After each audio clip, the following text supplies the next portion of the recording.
I am Dean Linke. This is Breaking the Line, the ECNL Podcast, with a special World Cup edition featuring the ECNL President and CEO, Christian Lavers, and the ECNL Vice President and Chief of Staff, Doug Bracken. That's right, all things World Cup and all things that come off the World Cup. And we get started right away by turning it over to Mr. Christian Lavers. Thank you very much, Dean, for that introduction to this special, first ever special ECNL podcast. Special edition. Special edition. Off calendar. World Cup edition. So in theory, we would only ever have a special edition every 4 years, no? No, we should probably do more than every 4 years, but we felt that at the conclusion of the 2026 World Cup here in America, Mexico, and Canada, that also tied very closely to the conclusion of the ECNL 25-26 season. It was an appropriate time to talk a little bit, one, to wrap up the World Cup in the last couple of games, but then in more depth, Doug, for us to weigh in and talk about some of the chatter in whether it's social media or mainstream media or just generally in the soccer industry about the World Cup and American soccer and where the future of American soccer goes and what youth soccer's role is and where it can improve, but also maybe where there's some other issues and areas for improvement. Yeah, agreed. You want to just put a bow on the World Cup? Talk about that a little bit first. Well, deserving winners. I saw probably about half of the final. Believe it or not, I had to coach during the World Cup final. There was a tournament game scheduled, which was a little bit disappointing. But warm up was spent with the iPad on, so there wasn't really much of a warm up, so everybody could watch the game. That seems kind of short-sighted to have a game during the World Cup final. Well, it wasn't, nobody was happy about it, but I mean, gosh, we saw the last 30 minutes. What a overwhelming performance in that game, and what a contrast to the fireworks of Saturday. I thought that the final was stunning. I was stunning. I was shocked. I mean, Spain has been dominant throughout the World Cup, no question. The level of dominance in the final, I was stunned by it. The fact that Argentina didn't register a single shot chance on goal. Yeah, that's not crazy. even a shot on goal, Christian. They did not have a single chance until added time. And I think and by the way, they could have scored in added time, which is the crazy part about the game. But I mean, it was like 20-0 at one point. And I thought, and I watched the whole thing. I just thought it was stunning to the level that Argentina is of a footballing nation and that team generally, that was all that they could muster out of that situation. And that, speaks obviously very highly to Spain's ability to not only control the ball and have the ball for the majority of the time, but to recover the ball when they didn't. Yeah, I mean, there's a lot made of Spain's ability to dominate the ball, which was on full display. But I think the quality of their defending as a collective and even on an individual level is not spoken about enough. Yeah. And you could see, I guess the other thing I would say is just there is, and this is easy to armchair this stuff, but there is a level of emotional control that you have to have. Yeah. Steady Eddie. In a very highly emotionally charged moments, right? Because this could be your only ever, time experiencing something like that. And to see that, Argentina lost that, and a lot of times, they're kind of known. I think if you ever watch South American, like if you watch the Copa America or any kind of South American competition, it can be a little emotional and crazy. That's the nature of them. But I thought Argentina, didn't bring that emotional control. And obviously when they went down a player, I think it was even more inevitable that they were not going to win the game. Well, but it was crazy to me. I mean, much has been made about how England, I think England was pushed back into defense, and the back five was a reaction to what was already happening. But much has been made about England being pushed back and how that game went. It was crazy to me to see that after Spain scored down a man for the first time in the entire game, Argentina actually had the ball for an extended period of time and created chances. So Yeah. even the vaunted Spanish team ended up doing some desperate defending in extra time. And it's a credit to, I think, one, Argentina fighting to the end, but it also just shows the emotion in the game and the natural ebbs and flows of going up and what that does to the other team. Because I was watching that and I was like, for the first time in the entire game, down a man, they're creating chances, and Yeah. they didn't look like they could. To your point, they would be within an acre of the goal for most of the time. Yeah, no question. But it does feel like the right, I think everybody's kind of said that the right team won and the best team won, and kudos to Spain and all that. And then the third place game obviously was was a completely different kind of game. I Uh, mean, it reminded me of an all-star game, it was of wild. when a little bit of the defensive discipline and focus and effort maybe drops, and you see the unbelievable quality of the attacking players. And it sort of felt like obviously, France was not quite on the same page in the first half, and then England Right. got rattled in the second half, and then it kind of felt like the last 20 minutes when it got to 4-3, it sort of settled into saying, okay, now we're both here. There's 20 minutes Yeah. left. Maybe we should, maybe we really want to win this now. It kind of reminds me, and you probably won't know this because I know you're not a fan of the NBA, but if you watch the NBA regular season, basically what happens, it seems to me, and I'm an NBA fan, but is the teams pretty much sleepwalk through the first three quarters, because they're playing 82 games in a year or whatever, and it's so, so long and they're, whatever, that they kind of sleepwalk, and then all of a sudden, they decide let's make a game of it for the last quarter or whatever. But it was yeah, that it was crazy. Did it make you say to yourself, why weren't England braver towards the end of the Argentina game? Yeah, I don't, it's hard to figure out causation on some of that stuff. I mean, when you think about the heat that they played in, the altitude that they played in, the emotional pressure of the moment, like I said, I thought in that game, they got pinned back before they went to a back five. They were giving up crosses. They were not getting out. I think what happened there, whether that was just physical toil, that it was finally the well was dry, whether it was the emotional pressure, or whether there was, I mean, at least to some degree, there was a decision at some point, and I don't think Yeah. the decision was the trigger, but at some point there was a decision, hey, we're going to sit back on this and ride it out, and But they probably 19 felt. minutes. I mean, 19 minutes plus the added time seems Well, like but a that's lot. where the game is different, right? With the hydration breaks, because now Yeah. the game's not 90 minutes. I mean, I would wonder what the average length of the games were in this World Cup, but it seems like you never saw less than 7 minutes of stoppage time. And frequently in the knockout games, you saw 10 minutes or so of stoppage time. So making that decision in the 70th minute or whatever it was that they did, it's still 30 minutes to play, right? And Yeah. that's, we haven't seen that before where you just consistently count on almost double digits of stoppage time. Yeah.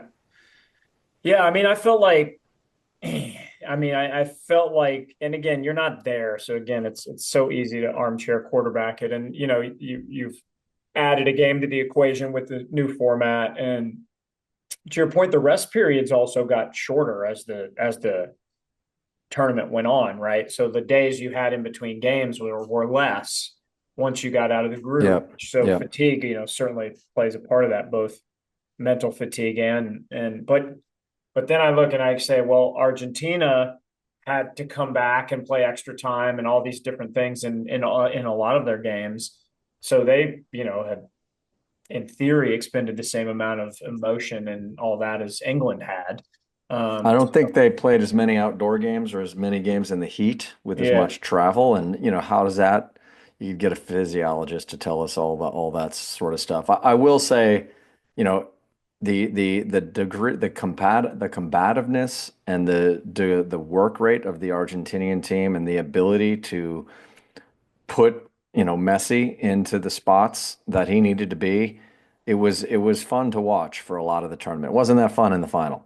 But no, their ability and their pride. I mean, you sort of felt like some of those guys might die on the field if that's what it took.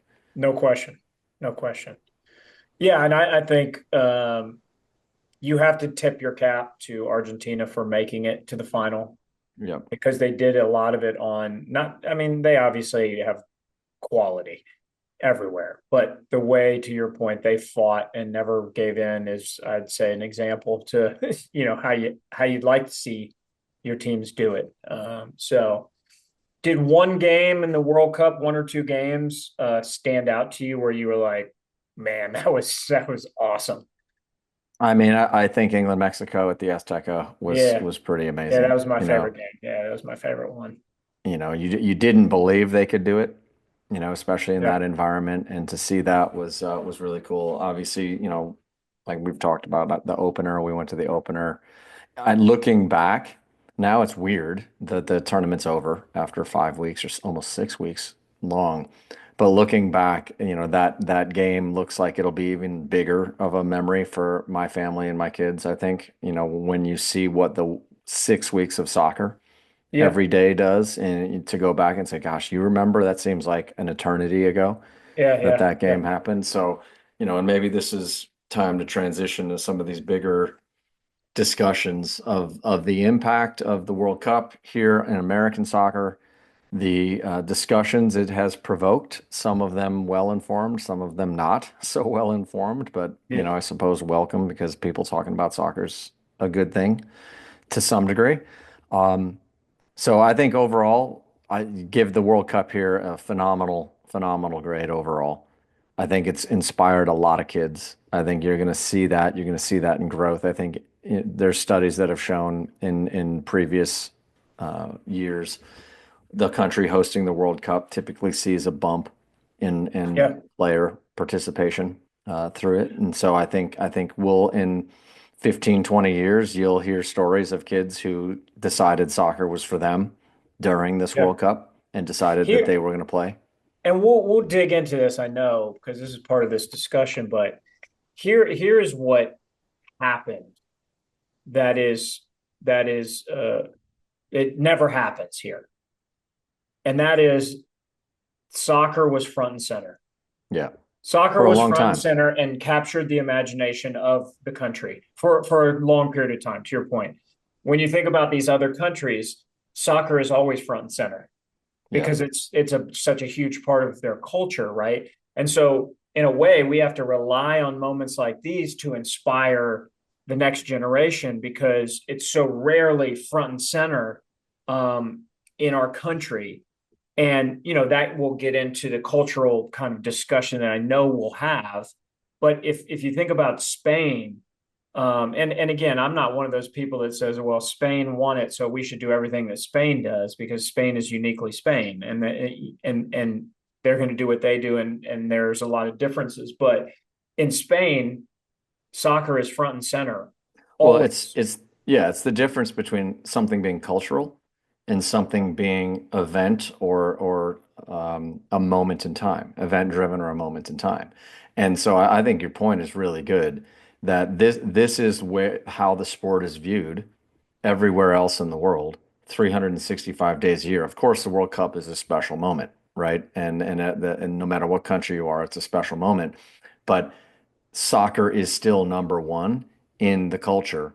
The other, whatever, 45 weeks of the year, every year, soccer is number one. And here, America turned its attention for 6 weeks to a sport that it's never looked at with that degree of bright light. Yeah, And, I suppose, we will see the inevitable fading of the spotlight. The question is how much and how much of it can be retained with people who have decided, you know what, I'm going to become a fan of this, or hey, I'm a kid and I'm going to start to play this sport because that was really cool. And how much we see of that and how much of the fade of the light, we'll, I guess we'll see over the coming months here. But it was really cool to see so many people inspired, so many people watching something that they hadn't watched before, talking about something they haven't talked about before. And I think for the kids that are already playing, it was even more special. And we saw Yeah. that at our events with people talking about it, people watching it on the TVs that were on site in San Diego. And I think just a special summer. And it's almost like you've probably had this conversation now. Everybody says, okay, well, now what do I do? Because the Yeah, last yeah, yeah. 6 weeks, everybody kind of stayed around a TV for a long period of time because they wanted to watch games and highlights and all that stuff. And now it's sort of, we're in the desert. Yeah. Well, I think, you know, it's great to get it front and center, and people will inevitably ask the question, how do we ever compete to win a men's World Cup? We've obviously won 4 on the women's side, and we can talk about that and how that happened or happens. The first thing I want to say about that, and we said this, I think, at the end of the last podcast, is we finished in the top 16 in the world. And you would define soccer in this country as fringe culture, not culture, not front and center culture. Well, I don't know if I would say fringe, but I would say it's definitely not football. It's definitely not basketball. It's Right. probably not baseball. Although you might make an argument about that a little bit, but it's definitely not the first or second sport that Correct. America talks about. Right. So to think about that and where it is in the in the pecking order of our culture, our sports culture, you have to say, you do have to tip your hat to what these guys have done. And, it ended probably in a way that maybe leaves a sour taste in your mouth. You know, but No, but to your point, countries like Germany and the Netherlands go out at the same point we do. yeah, And, that doesn't mean you wash over it. And it doesn't mean that there's no questions of what can we do better and how do we make the sport improve. Those are not two binary choices. The point I think you're making is we were in the round of 16, and we didn't have a great game in the round of 16, but we very much earned our spot there, and that puts us in top 16, 20 yeah, countries in the world in the sport. And that's not anything to just ignore and to pretend it's not, especially the way we played in the games leading into that. There's a lot of progress that's happened. And again, we want to talk about now, I think, what do we need to do as a country, or what can be done by various organizations in the country to continue that progress? So, should we start with some ideas? yeah. I mean, and these are our ideas. And I think these come through the lens of from 2 people that obviously look at it through the grassroots and have come up through the grassroots from a coaching perspective, and then obviously running this league perspective. And what, my first thing, because I wrote a list of things, would be we have to have access to create more of this culture that we're talking about. Now, what I mean by that is, because a lot of people say, well, people don't have access to youth soccer. Listen, in these other countries, the first experiences these kids are having has nothing to do with a youth soccer setup. They are playing in the streets. And, we said this before too, like 92 players who played in the World Cup come from the suburbs of Paris, and they play for different countries. And you heard Thierry Henry talk about what that was like. And it was not organized at all. It's just them out there playing. And look, and I'll circle this back. When I was a kid and I grew up in a neighborhood, and we had to be in when the street light came on and all those kinds of things, we were left to our own devices. we went to the basketball court in the neighborhood, and we all played basketball, and it was unorganized. But and so you're not surprised that the culture of basketball in this country has led us to be the best country in the world at that sport. It's the access and the availability to do it in an unsupervised and unorganized kind of way. It's everywhere. Well, I'll say I agree that having more places to play, especially in highly dense urban areas, I think is one factor. I'll take a step back and say actually a lot of the first experience to sport, I think, for people, and no matter what country you are in the world, comes from watching it on TV. It comes from it being in your home because people are watching the professional league because mom or dad or brother or whoever it is likes it, watches it, played it, whatever it may be. And that to me, when you talk about something cultural, you're talking about actually stepping on a field and being able to play in a easy way where there's facilities and opportunity. And I'm saying get it in the brain and get it in the eyes of people because they say, "What's everybody doing tonight? Why is everybody talking about this thing on TV, this game on TV? What is this game on TV?" And I want to I pivot mean, I that. will say this, and I'm not disagreeing with you, but I will tell you my first experiences in basketball, and I'm trying to make a comparison here, were not watching it. It was playing it and going out on the court with a bunch of other kids and figuring it out, Fair. for No, better or for worse, right? And I then believe that. that, and then I watched it more, and I became a huge fan of it or whatever. So I think they do go hand in hand. And so I agree with you. They do go hand in hand, but when we were in England last fall and we're riding around, what do you see everywhere? Little soccer pitches everywhere, right? Little caged in soccer fields. Yeah, you have that in especially in the dense areas. Yeah, so I don't disagree with that. I think that's an important thing, and that's something where you talk about urban planning. You talk about the ability to carve out spaces for athletics and take soccer even out of the picture, just the space for kids to go do things and play sports of any kind. I think that's an important thing. Yeah. I'm gonna bring some Let me just say this data to end here. this part. In my neighborhood, it's sort of my neighborhood. It's a minute away or something. Our local professional team, and in support of different communities, they're building these little caged in soccer Yeah. pitches that are turf. And I think it's massive. I think it's No, massive. I agree with you. I mean, if you want to turn a community into a sport-driven community, you need to have facilities where kids can go play. And they generally, to your point, they need to be able to do that in a unorganized, impromptu.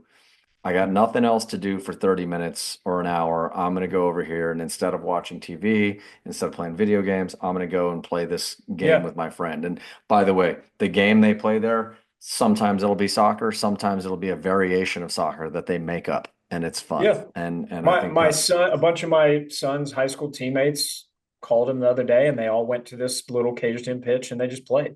yeah, And I'm no, like, so I think that's that's fair. right. Yeah, I'm gonna say I'm gonna talk now about the professional game. And we'll get to a lot of different ideas here, but some stats here because right now people talk about, hey, there's a lot of statements of pay to play is bad, pay to play is the problem, blah blah blah blah blah. The bottom line is somebody is paying. At least I think the dialogue has become a little more nuanced in that you need facilities, you need a coach who's getting paid, you need referees getting paid, all that sort of stuff. The question is, how do you provide better environments and lower cost environments, and especially as kids rise up. Okay. Typically across the world, that is funded by the professional clubs. So the professional clubs across the world, and it's different in every country for sure, but generally they are not charging the players. They are paying for the development of the players because there's an economic incentive at the end. There's also incentives that I think are ignored here of if you do a really good job in developing players, not only is there in theory some economic incentives to selling them, but you also have club incentives of moving up in levels of competition, which is also often ignored in this discussion. That's a big incentive. But if we take pro clubs is largely the people who are subsidizing the development of the top talents. Wherever you start, wherever you say you should start to select them, there are some people that say, and I would probably be in this group, that say later is better in terms of selection. Some people start earlier. But here's some numbers. England, all right, I picked three teams here from the semis. England has 92 professional clubs across its top four levels. So that's the Premiership, the Championship, League One, and League Two. How many? 92 Say that again. 92. 92 professional clubs. These are fully professional clubs. And I've done a metric here of professional clubs per million people. Okay, so England, we've joked. England's about the size of Alabama or the size of New York. Yep. 92 pro clubs with a population of 76 hold on. Englands would fit in the United States. So hold on, let me get to this. 57 million people, 92 pro clubs. That is 1.6 pro clubs per million people. Okay, I want you to remember that number. 1.6 pro clubs per million people. And why are we saying the pro club? Because if people want top talent in an environment where it's not paid, where they're not paying for it, that's generally what it takes. Argentina. Okay, Argentina. Approximately 90 pro clubs. Okay. 46 million people. That number of pro clubs per million people, 1.9. Spain. That number, pro clubs per million people, 0.8. Okay, so we're looking at 0.8 to 1.6. Now, obviously, England's the smallest of those countries, which is probably what the density helps in that a little bit. Now let's look at the US. If you're going to assume that MLS is really the only organization that is funding this development, 32 clubs. The US has 341 million people. 32 clubs, if you're going to go clubs per million people, that is 0.08. So if you look and say the pro clubs subsidizing youth development and providing access that is not pay to play in a great environment, 1.6, 1.9, 0.8 for England, Argentina, and Spain. And in the US, that number is 0.08. That is an order of magnitude and then some higher. And so when we talk about what can we do to help create better access and better environments and better players down the road, to me, number one is we need more pro clubs. Yeah, because my point I was going to make was, imagine if that was 60 and you double that, right? And you're giving double that and we're still at 0.2. Right, but you're giving twice the amount of, right, acts, to that level of development. And so yes, I think it is an incredibly I think it's kind of an unintelligent argument to say that in the U.S. pay for play. It's just pay to problem. play. It's not. I mean, people who say that, I'm like, it's more nuanced, and we're going to talk about what youth soccer can do better. So that's number one to me, is we need more pro clubs. And how that happens in the way the game is economically structured in this country, we need more pro clubs investing in correct. Because to be fair, you say, okay, I think there's 12 USL clubs, Jacob, USL championship clubs. There's a bigger number of League One. You throw some of those in maybe, but I'm not aware, correct me, again, if I'm wrong, most of them for sure are not paying for the youth. They're not subsidizing it. So a lot of times they're probably using it to help subsidize what Correct. they're doing at the Correct. youth. So that begs the question of if you want to start talking about of opportunity and investment into the youth development space, you need more pro clubs investing in that. And then to do that, you need to look at the economic structure of the game. Obviously, MLS does not have promotion relegation, single entity, 32 teams. Maybe it gets to 36, whatever the number is. USL trying to set up its own pyramid with generally less resources and less funding than MLS does, but everybody looking, again, at the bottom line. The dirty secret of all pro sports is very, very few of them actually make any money year over year. The value is in long-term valuation of the franchise. Those are really deep economic waters to get into, and I don't want to open the door on the pro rel argument, but that is also a big incentive to developing players in other places. It's not just selling them, it's the opportunity for your club to move up levels both competitively and economically. So that's number one. I'm going to move down. So I'll give you number two. I think you'll agree with this. By the way, on my list was professional opportunities. So all right, so we we're didn't compare lists ahead of time. So okay. I'm gonna stay in the pro world for 1 second longer and just say in general, and I'm sure there's statistics out here people can find that would be better than what we can pull off of ChatGPT or whatever. But the number of young American players getting meaningful professional minutes in American pro leagues and MLS has dropped over time.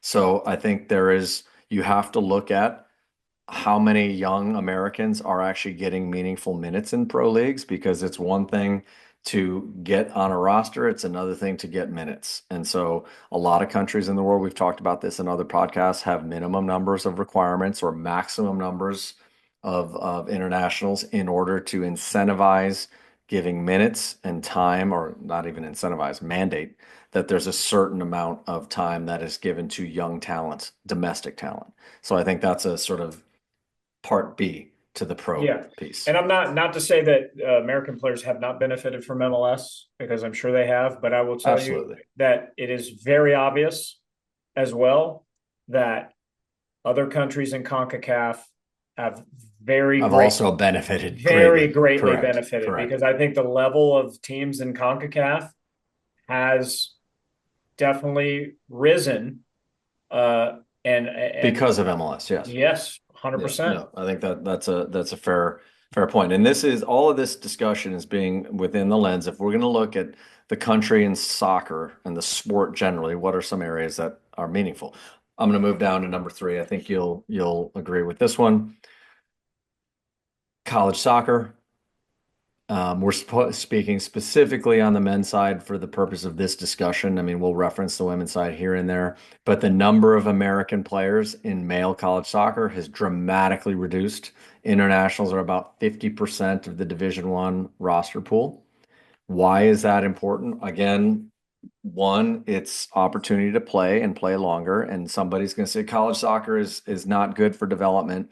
Well, it's not, maybe it isn't a pathway to the national team all the time or something like that, right?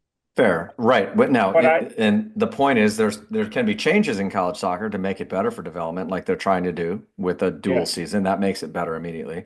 But college soccer is a really strong motivating factor for players and families to play youth soccer. And that's not a bad thing. It can be made a bad thing if you sort of overdo it. But the idea and desire to play as you move into college and to have that experience keeps a lot of people motivated and excited about the sport. And then the ability to play it longer continues to increase the football IQ, for lack of a better word, of the population. It gives more people a longer experience as players in the game. And so there's a huge, I think, participation and engagement effect of college soccer on the youth game. And there are not enough opportunities for the American male player. And so there needs to be, number one, a cap on the number of international players that are allowed on a roster in college soccer. And I would put that cap at 4 to 6. Yeah, I'd put it at less than that. I'd put it at 3, but there you go. So I would say, I wrote on my list and I don't know if you're the wordsmith who says a lot of words on this podcast that I don't understand that you tell me later, but it's almost that college soccer youth players are disenfranchised almost. Right? American youth players on the male American side. youth players are disenfranchised because they look at the college game and they say, I don't know that I have access to that. Yeah. Or it seems like I don't have access to that. And when you look on college rosters and you see ex-professional players who are 27 years old and 26 years old and 24 years old, and you compare that, I mean, I just think it's not fair. It's not fair. It's No. not fair. Especially if we're going to look at college soccer as the next step in a development environment for the American game. And I think your point is really important. It doesn't mean that college soccer would be spitting out the future World Cup winners of the United States of America men's national team. But what it would do is it would keep youth players much more invested in the game as they come up in the game. Correct. It keeps more players involved in the game and engaged as youth as they get older because they see opportunity that is in front of them. So there's a reason. It keeps more people who are in college playing involved in the game. And to your point, there will be players that come up and bubble up late. And those numbers may not be significant, but they don't need to be significant. A couple more players that bubble up to high levels can change teams. And so I think the second part to that, I would say similar to what we were talking about the program is we have to have the roster cap somewhere. And then college soccer does need to be restructured in a way that it's not a 3-month or 3.5-month season with a 9-month off season. It needs to be made more developmentally relevant and more competitively strong with a longer season with a better training to game ratio throughout the seasons. Those things, I think, make a on the men's big, and the big women's difference side. on the both men's sides. and the women's. Absolutely, on both sides. Yeah, totally. And Totally I agree. think, the reason you need, for the same reason you need to cap internationals in college, it's the same argument at the pro leagues. Because left alone, people are going to go try and get the best players and the most experienced players that they can. And given a choice, to your example in college, of get a 25-year-old who was just released from an academy in Europe, or to get a young 19-year-old American player, they're going to go to the 25-year-old if they want to win, especially if they want to win in the short term. And there's not an incentive for them to invest in the 19-year-old. So you have to change the incentives or the mandates in order to fix that. Yeah. And I don't think they'll change the incentives. I can't imagine that they connect any kind of developmental incentives to college soccer. And so the incentive is going to be to win. So you have to mandate things to probably to control it. Okay. I'm going to jump now. So I assume you had college soccer in there in your list. I did. It said disenfranchising youth players, college soccer, just stop disenfranchising youth players. Yeah. Now I'm going to jump all the way down into the youngest ages. Okay, so I'm going to go into this is your soapbox. Well, listen, it's tough. It's not wrong. I mean, I'm just saying you're now in the throes of experiencing. Yeah, and I tell you, the game keeps you humble, no matter who you are. And coaching 8 and 9-year-olds keeps you humble, and I'm learning that every day, and working to be better. But if we go to zone 1, so we're talking now 8 to 12, U8 to U12. Typically young coaches, typically coaches without a lot of experience. A lot of times coaches that are there for a very short time and then they move into older age groups because of their desire to be with older players. These are the ages where teaching is in many ways the most impactful, or where you can see the biggest gains. So we've talked for a long time about how do you improve that. And there's also a bunch of economic problems with those age groups because experienced coaches need to be paid for their experience. And you can't charge 8-year-olds to do so without also reducing the number of 8-year-olds. So at an age where you want more kids coming in, and ideally you want the lowest possible costs. I mean, you can say that throughout the system, there has especially when they're young. There has to be value. Correct. So I have a solution with a solution. It's easy to have a solution when you're spending other people's money. Yeah, right. That's one of the problems with government. But my solution would be national funding for experienced Zone 1 directors assigned to, and I got a proposal here, 80 to 150 clubs across the country, where the salaries of those coaches is paid by the national funding source.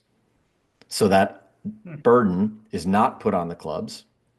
And so that you can put very experienced, very good coaches into little laboratories all over the country, working with the youngest players, mentoring the coaches of the youngest players, and implementing a improved methodology at 8 to 12 for these coaches. And I just ran a little bit of math.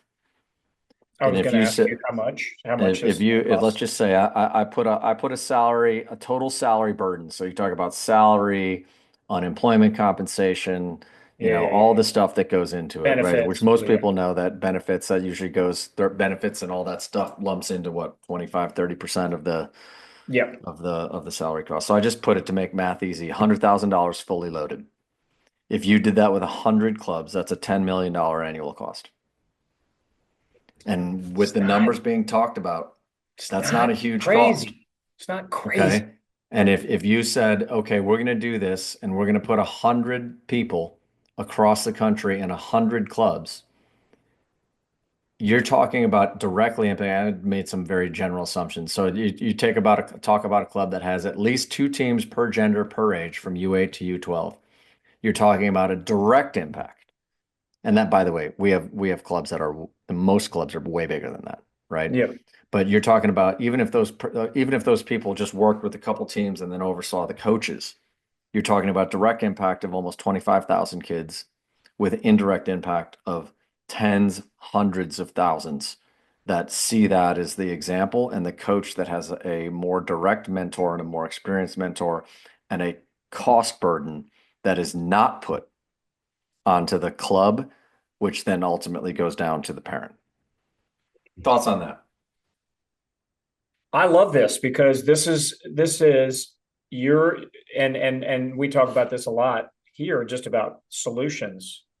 Everybody can talk about what the problem is, but coming up with solutions. And here's the other thing, and this is parallel to this, based on your list, which is on my list, and that is the reality for club operators is the biggest challenge for people running clubs, of which you were one, I am one, whatever, is coaches.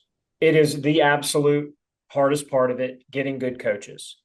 And then you take your coaches and then you have to deploy them and deploy them in the way that almost that the market demands, because the incentives are backwards. And I'm sure we're going to get into the incentive piece of this more, but because the incentives are backwards, the best coaches likely in your club are coaching the older kids.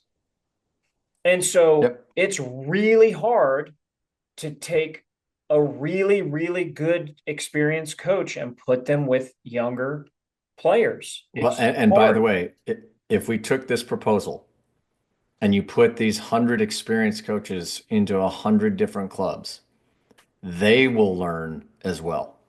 Because Yes. they will see what is happening in the youth club. They will deal with and talk with the American parent. They will see the environment. They will see how the environment is different But from they will Southern also California to Maine. they will influence young coaches at those clubs. Correct. So there's a trickle down effect to that I think, and I think we would all look back and go, man, we don't have enough time to spend with our coaches at clubs, and we certainly don't have enough time to spend with our younger coaches that are coaching in that zone 1. And I agree with you. I mean, it's a hugely underserved. I'll give an population of example. players. When I was in Portugal and speaking with people, one of the ways they get really good young coaches into the academies is they have university degrees in coaching football. And the big clubs go and hire the best students out of the university degrees and put them in the academies. And so that's not that different than what I'm talking about. So that's in the pro world, right? Because the pro world can pay for that, but the pro world's going to impact even if, I mean, listen, we just talked about it. There's so few in this country, but even if we expand that, it's still going to only impact a certain number, right? We're talking about putting these people into the amateur world. And I think as Jacob has pointed out here in the chat, we're talking about direct impact of 24, 25,000 players and indirect impact of hundreds of thousands every year. Yeah. And every year there's a new cohort coming in.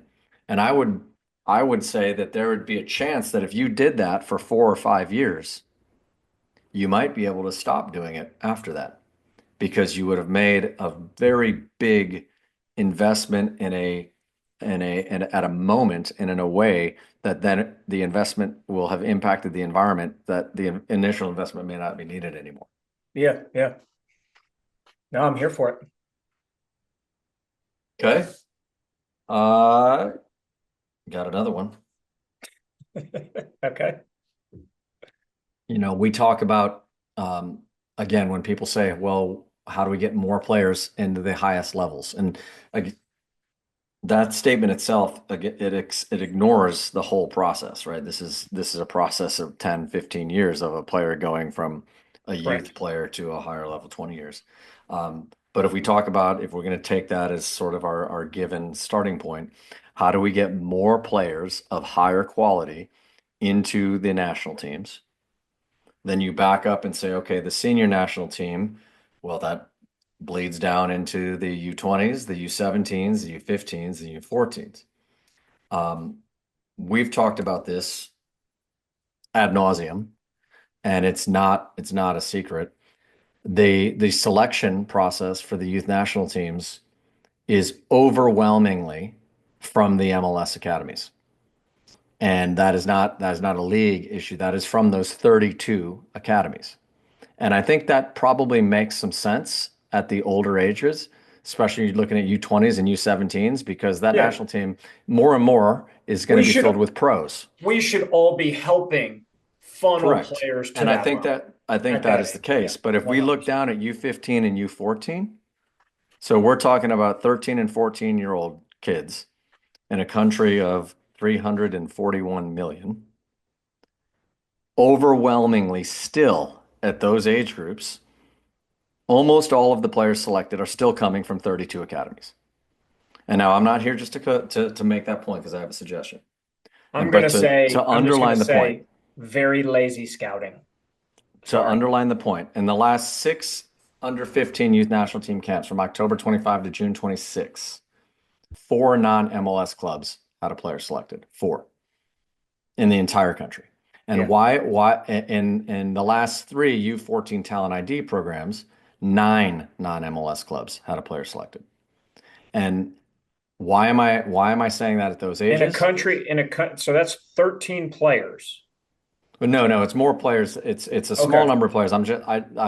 We had Jacob do this research. Just Yeah. identify a club that is not an MLS Academy club. Yeah. And again, at 17 and 20, you're going to pick pros. I get that. We all understand Sure. that. That makes sense. At 14, there's only 32 of these pro organizations in the country.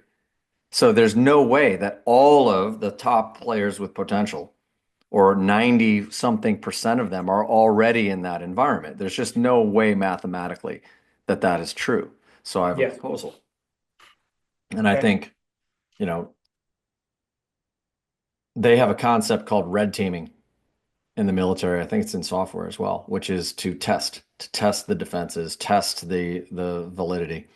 I might be abusing that term a little bit, but I would suggest developing a secondary youth national team scouting and selection program that targets amateur clubs, only amateur clubs at Okay. U14 and U15, and saying, if this scouting program is going to largely focus on the pro clubs, which is what it is doing, and we think there's more players out there, then let's have a secondary program that focuses on finding the absolute best of the amateur clubs and Okay. putting them in a similar environment. Because if there is more talent out there that is not being picked, that is being deselected at these ages, which we think there is, Because they're not at an MLS club, because right? they're not in an MLS club. And by the way, that might be because the local MLS club is 7 hours away. It may be because the family doesn't want to move. There may be a lot of different reasons. Sure, Um, sure. there's thousands of amateur youth clubs. And so I think a secondary national team program that focuses on those will actually, it'll actually prove the point of either, no, at the young ages, we're wrong, and the players are being scooped up earlier than we think, which still begs a question about, is that still too early to select? And because deselection has an impact on players, but it gives more players that opportunity. And in the long term, I would think that there are players that will be better when they get pulled into the full national team if they've had that experience. And would you say, and their programming just kind of runs parallel to this other Parallel, selection? yeah, Yeah, parallel do to the it. same stuff. And maybe it's a different set of scouts, maybe it's a different set of coaches, maybe it's whatever. You can play games with that a little bit. The alternative to that, which I think is being talked about in the US way, is these regionalized national team programs at 14 and 15, right? Leading into a one national team at 17. That will open the door for more players. Again, presuming that the scouting goes with it. But I Yeah. think when we talk about, we just talked about zone one and what can be done in zone one with the very, very big recreational base, because no matter how good you think you are at U8, U9, U10, U11, it's recreational. Now we're talking about the initial selection of making sure that selection is not the scouting and the selection is not too focused on a small number of clubs and a small number of players. How can we expand that? Love it. I'm sold. Sold. All right. So we're spending. I'm guessing. I think I looked somewhere around. There's the U.S. soccer national team, youth national team program, somewhere in the $15 to $25 million a year line. Could be wrong on that. But if we did our first recommendation and we invested in zone one coaches, we're about $10 million in. If we do a whole amateur youth national team set up at 14, 15, let's put another $15 million in there. Yeah. So we're at 25 million and we're building the base with a better foundation of methodology and coaching. We're expanding the selection to include more people from more backgrounds who may not have already been found in the pro space. And again, we're not arguing whether the best players go into the pro space. Eventually, they should go into that environment, which is subsidized. And we're saying we need more pro clubs.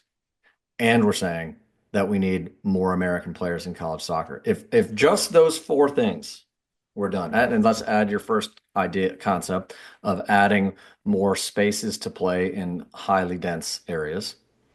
You Yes. do those five things. I think we I make want a to, can I add one? Can I add one Yes. more? Yes.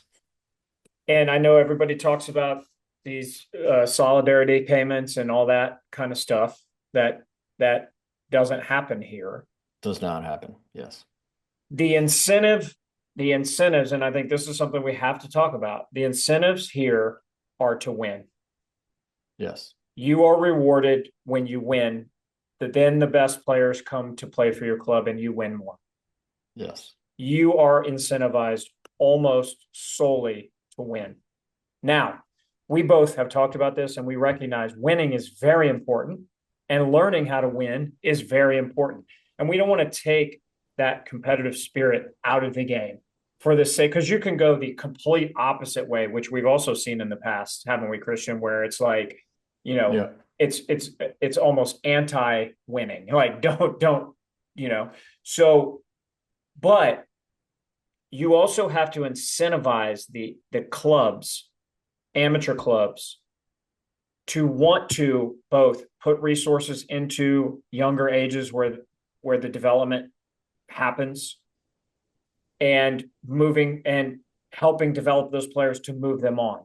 We've said this stat before, but when Wayne Rooney got sold by Everton, which is a pro club, to Man United, the transfer fee or the money that came through there helped fund the Everton Academy for something like 8 years or something.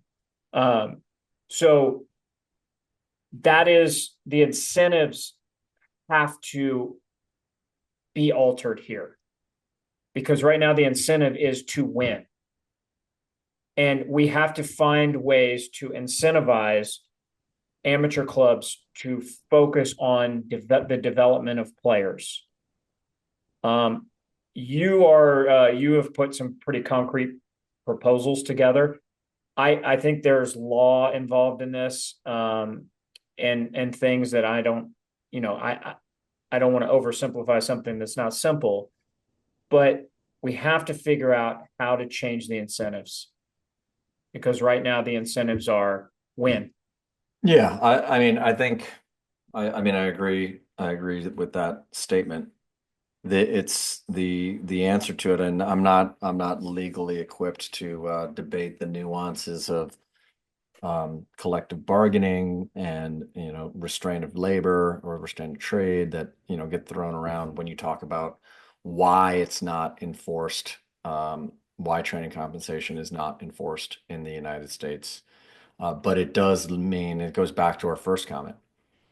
If there's not enough pro clubs, so that Right, there's not enough free development, then the development system is got to be paid for by the user.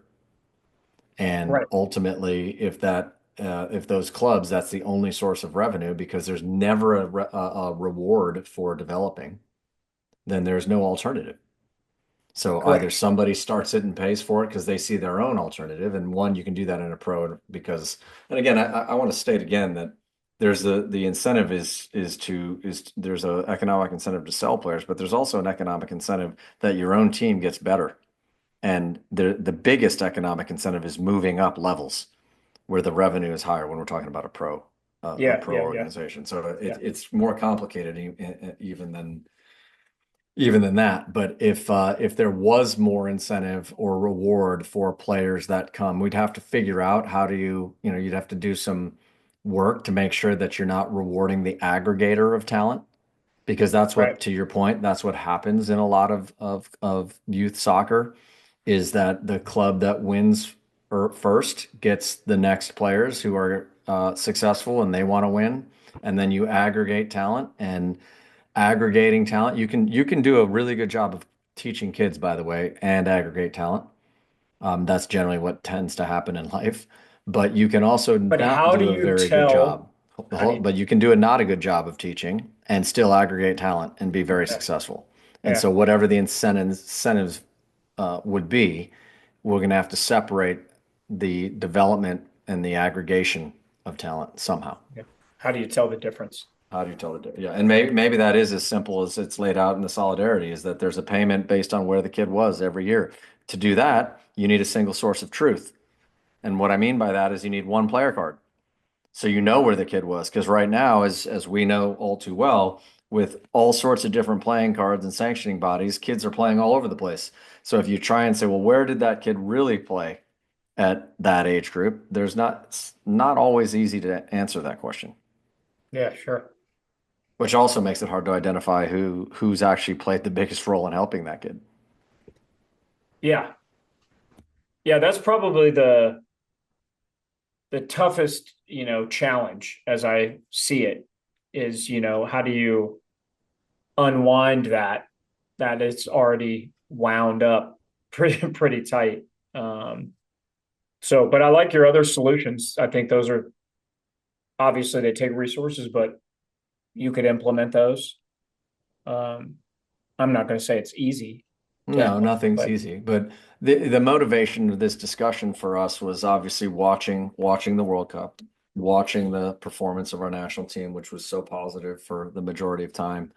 Then listening to the discussions and seeing where those discussions have gone and saying, well, why don't we throw at least some ideas out that are a little more nuanced and more maybe a little more actionable than just saying, hey, let's just blame that group or blame yeah, that group. blame, pay for play. Yeah, Yeah, I mean, because yeah, it's because by the, I mean, as we said, we talked about some reforms or changes that can be done at a pro level, some changes that can be done at a collegiate level, some changes that can be done at an early national team level, some changes that can be done at a zone one basic level, some incentives that affect all age groups, including probably most, yeah, that U12 to U18 is probably where those incentives are the most powerful.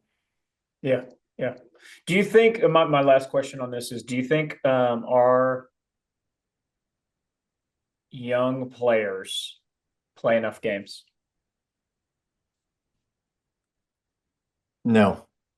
As a general answer, I think there was a time when people played too many games, and 3 games in a day, 4 games in a day, these tournaments that you and I grew up playing, Yeah. I think is an example of that.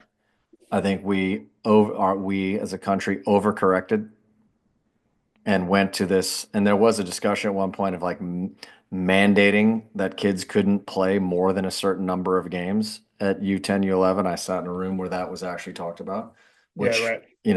we went so far that, but at the end of the day, and we made this comment before, I think, is kids don't sign up to play soccer to practice. They sign up to play games, number Yeah. one. So it's an incredibly motivational thing. It's where the excitement is. And two, you can't replicate what happens in a game in training. That all of coaching, right? All of coaching is about transferability. How do you make sure that what you do in training transfers to the game as effectively as possible? And really good coaches in session design and the way they coach can make things transfer and make a lot of things transfer, but you cannot replicate the game environment in a training. And I Yeah. think kids need to play as much as possible. To your point, a lot of that doesn't have to be in real formal competition. So, going and playing in the pickup leagues that exist around cities for kids, going and playing in the adult leagues that exist, the random tournaments. I mean, things like the TST, now that's for older Yeah, right, players, right. obviously. There's no development real impact to that event. But 3v3 type events, going and playing in those in a competitive environment, those are good for kids.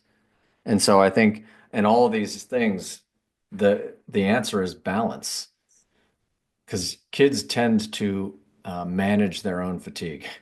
If you watch kids go play, they go run, and then when they're tired, they stop running, and then they, come Right. in, get a lollipop, and then they go run again. And creating environments for them to play both more formal games that doesn't, and ideally that's not with a bunch of travel, but also more informal games where they can go out, and there's a lot of, I think, learning for if you allow kids to play in you know, there's some leagues around here that kids playing on Friday night, where the kids can coach themselves. And it's a league, it's a referee, and but it's very, very informal. And it's, where you're going to see a lot of experimentation, a lot of craziness, but that's some of the stuff that creates the special players down the road. Yeah, agreed. Agreed. Yeah, I especially thought, I think, as I look at what we do, I think probably as you get to the older age groups, we probably get it right game count wise when you start talking about 16, 17, 18 year Yeah, olds. yeah, that's a good point, a good It's nuance. I think I it's was the talking about younger. younger. Yeah, I Yeah. think it's the younger kids that I'm not sure that they do play enough, right? So all right, well, I mean, like I said, I think there's a lot of this is a great topic to talk about because I think we always have to look inside and say, how can we make this better? How can we, you know, um, help our country and our national team finish in the final eight, not the final 16 or whatever it is. Um, Although there are a lot of factors that go into that aren't all tied to what we're talking about. But then you just hear a lot um, of talk of, and I think it's really this is a lot of talk without a lot of solutions, and that's maddening Yeah. Yeah. because we live in this world and we're trying to create solutions, you know. Well, and to your point at the very beginning about culture, however we would measure the culture of American soccer, it moved up over the last 6 weeks. Yeah, And, how much it moved up will depend on how as I referenced earlier, how bright the light stays and how much it dims, but it moved up at least a significant notch, maybe more. And kudos to the people that were involved in bringing that World Cup here, because as we know from all the drama of Qatar and Russia, that is not a easy process. Maybe it's better not to know that process Yeah, sometimes, right, but just probably. getting the World Cup here, it took 30 something years, 32 years to come back. There's already talk about 2038 based on Yeah. how the bidding has changed. So it may be that it's here much, much sooner than that. But kudos to all the people that did that. I know that's an incredible amount of work to do. So kudos to the people who put on the event, U.S. Soccer and all the people outside of that worked at all these venues and all the media and all the stuff to do it. They've moved the notch forward. And I think ultimately, if you look back, we started with this word, and I think we finished with this word. It's culture. And Yeah. the ideas that we have talked about here are about how do we improve the culture. If we define culture of what we do and how we do it, how do we improve the culture of the game specifically in a variety of different areas in our country? But having big events like the World Cup is a piece of that as well. And so, hopefully the I, Club World Cup is here again soon. Hopefully the World Cup, hopefully the Women's World Cup in 2031 yeah. being Yeah. here. And hopefully those things will also move that notch forward. You, anytime something of that magnitude is front and center, um, it will have a lasting impact. I think we talked about this on the last podcast. You cannot say that the 99 Women's World Cup that was here that the US won did not have a lasting impact. It obviously and clearly did.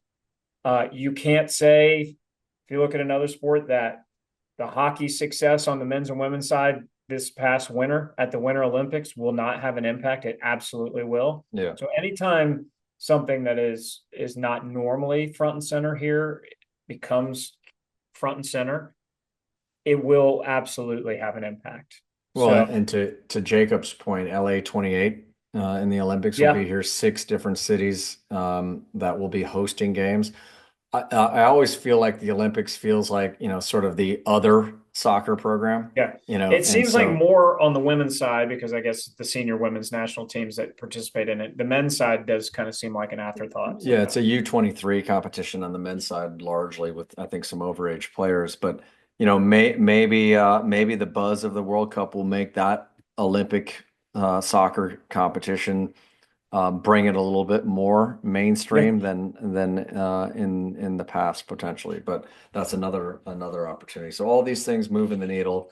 I think I'll finish with there's a lot of people trying to do good work.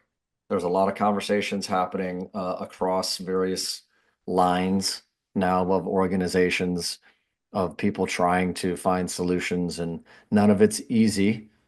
But I think the intentions are good, and hopefully we can all keep moving together and knocking down some of these problems. And when we identify problems, to your point, coming with solutions that are practical. yeah, agreed. It was a great World Cup, man. I'm glad I got to experience it. I went to a US game as well, like with my kids, and they had a great time. And so those are things that definitely stick for What's funny right now? I drive to practice right now, and what my kids ask for 2 songs on the way to practice. Number one is Country Roads. They listen to Country They're Roads. so you have those kids who are at the age they're so impressionable. It was so impressionable. But think about that think about what that says about culture, by the way. Yeah, yeah, Okay, yeah. one is Country Roads, and then the second one is God Bless America. And we roll into soccer, and they're yelling in the back and singing the words they remember. But you talk about cultural impact is pretty cool. Yeah, absolutely. All right. Good talk. Do we even do Bracken Brainbusters on a special edition? We've never done this We before. can go who was your standout player of the World Cup? Elise. Elise. Okay. I'm gonna go Jude Intent. Bellingham. Now he stood up, didn't he? Yeah. Jude Bellingham. He stood up in the third place game too. Excuse me Yes, he while I did. come on and finish this off for everybody. That sixth goal was pretty dirty, man. Yeah, I'll go Jude Bellingham. So we'll just call it a mini Bracken brainbuster to wrap the World Cup. I feel like I've had so many like softball questions because the World Cup has just given me so much material. Now I'm really going to have to get back into the lab, start working on my Bracken brainbusters for the future. All right. Well, kudos to you, to the team behind the team here who has made this special edition of the podcast come to life, because we felt that the timing was right and we didn't want to wait long after the World Cup to bring these topics up. And as always, we'll take feedback. Absolutely. Until next time, Doug. Ciao, Bella.